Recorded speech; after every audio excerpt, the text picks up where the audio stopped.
Today's advice is about at-tafa'ul, optimism, being optimistic, being positive in your talk, being positive in your thought, being positive in the way of your thinking and everything.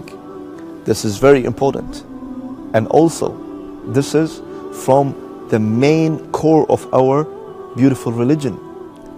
You know, Prophet Muhammad, peace be upon him, his wife said that كَانَ يُحِبُّ الْفَأْلِ. He used to love to be optimistic. He loved to be, you know, a positive thinker. And he used to say the good things. Not only that, and he said also in one of the another narration that وَيُعْجِبُنُ الْفَأْلِ, that I love the optimism. So the companion said, وَمَا الْفَأْلِ? What is optimism? What do you mean by that?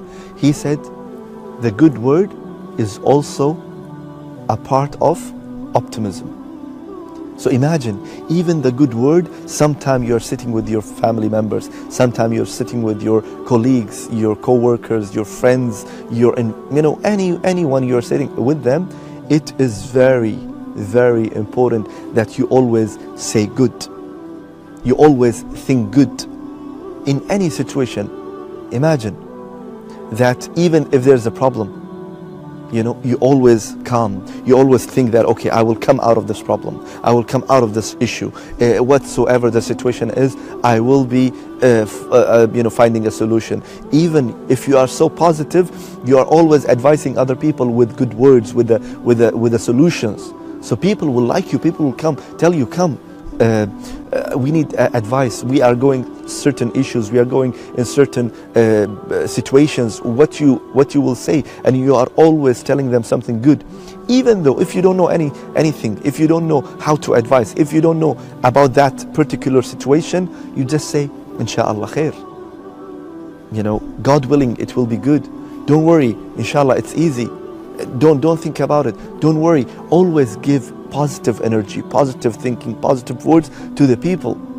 And I'll give you one example, because some people, unfortunately, before the example, some people, unfortunately, they are so negative in everything.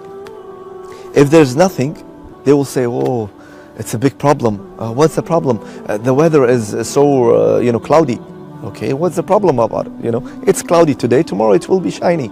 It will be, sunny. Well, they will say, well, it's too much traffic on the way. It's too much problem. They are always just bringing negative thoughts in their brain by just saying it's positive, it's negative thinking, negative talking, negative this and that.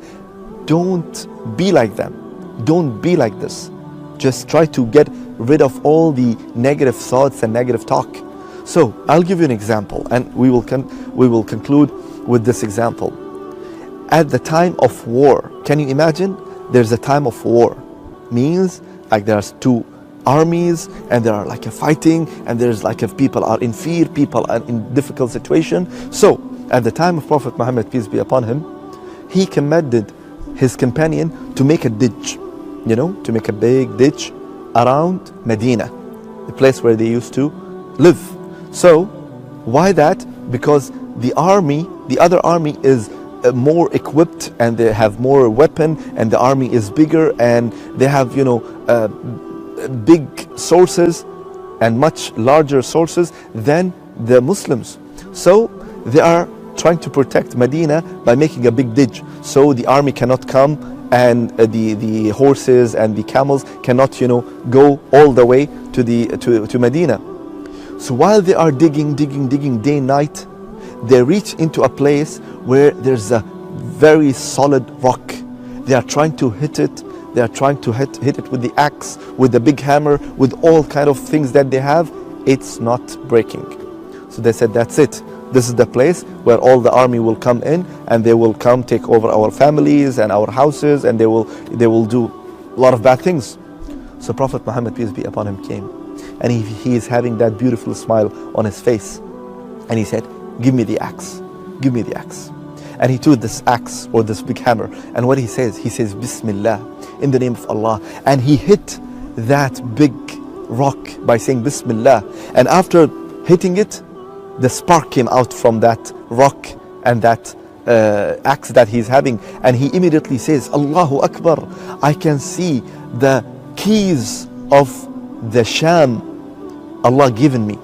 Imagine, he is in Medina right now, but what he's saying. He's saying, Allahu Akbar, Allah has given me the keys of the castles in Sham. I can see the white palaces of the Sham. And the people are, wow.